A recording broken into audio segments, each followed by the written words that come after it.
आजिर एकविंश शताब्दीर मानव मनरे प्रश्न उठे, भगवान किए, गुरु किए? भगवान अनेक रूप, ए संसार रे गुरु भी अनेक। भगवान बड़ ना गुरु बड़? भगवान को ना गुरु को आमे श्रेष्ठ बोली विचार करिबा। ए प्रश्नर उत्तर पाई श्री गुरु शिक्षा चैनल आपन को स्वागत करूछि। गुरु ब्रह्मा, गुरु विष्णु, गुरुदेव महेश्वर, गुरु साक्षात परम ब्रह्म तस्मै श्री गुरुवे नमः। गुरु ब्रह्मा विष्णु महेश्वरंक स्वरूप। तृतीया जुगरे श्रीरामंकर गुरु थिले वशिष्ठ। द्वापर जुगरे श्रीकृष्णंकर गुरु थिले सांदीपनी। कली जुगरे जगन्नाथंकर गुरु किए? कली जुग एक सामंजस्यर जुग। सत्य त्रेतया द्वापर जुग को सम्मान देई जगतर नाथ श्री जगन्नाथ दश अवतार ग्रहण करिथांती।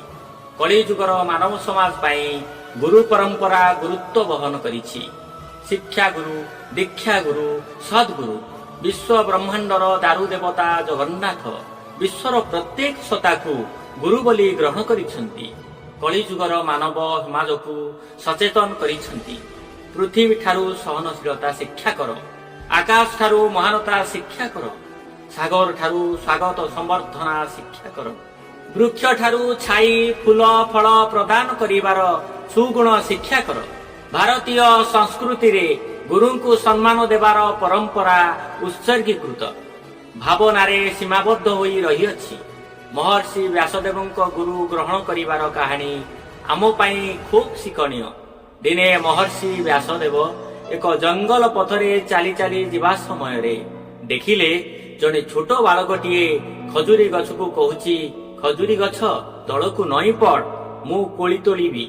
पिलाटीर कथा शुणु शुणु खजुरी गछ नई पड़ुछि। बालकटी खजुरी कोली तोली सारिबा परे कहूची, खजुरी गछ उपरकु उठी जा। खजुरी गछटी उपरकु उठी जाउछि। एही दृश्य देखि महर्षि व्यासदेव भाबिले, मु एते पुराण शास्त्र आयत्त करिछि, गछकु तळकु आनिबार विद्या मते जणा नाही। एही विद्यार संधान पाई महर्षि व्यासदेव से बालकटीर पछे पछे तार कुड़ियारे पहुंचिले। बण मूलकर शबर दंपति व्यासदेव को तांको कुड़ियारे देखि आदर पूर्वक सम्मान करी अतिथि सत्कार कले। व्यासदेव शबर युवक को कहिले, महाशय मते आपण शिष्य रूप रे ग्रहण करी गछकु तळकु नई पकाई देबार विद्या शिक्षा दियो। शबर युवक व्यासदेवंक ठारू यही कथा सुनी चिंतित होई गले। किछि क्षण परे कहिले, महर्षि आपण अन्य दिन आसନ୍ତୁ। महर्षि व्यासदेव पुनश्च अन्य एक दिन शबर युवकंक कुटीर रे पहुंचिले। शबर युवक महर्षि व्यासदेवंकु देखि अन्यत्र प्रयाण कले। एही परि व्यासदेव अनेक थर गला परे दिने सेई बालकटी को तांको कुटीर रे देखिले। बालकटी को महर्षि तांको आगमनर कारण कहिले। बालकटी महर्षि व्यासदेवंकु एक मंत्र प्रदान कले, जो मंत्र द्वारा गछटी तळकु नई आसुथिला। महर्षि व्यासदेव बालकटी को गुरु करी मंत्र शिक्षा लाभ परे आश्रम को फेरी आसिले।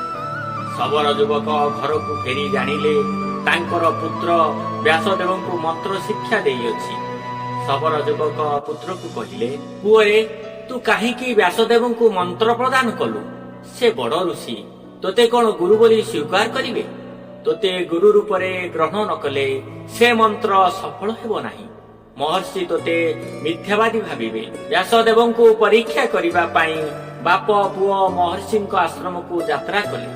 महर्षि व्यासदेव गुरु रूप रे ग्रहण करिथिबा बालकटी को देखि आश्रम को पाछुटी नेले। यथोचित आदर सम्मान पूर्वक गुरु वंदना करी शबर बालकटीर पूजा अर्चना करिथिले।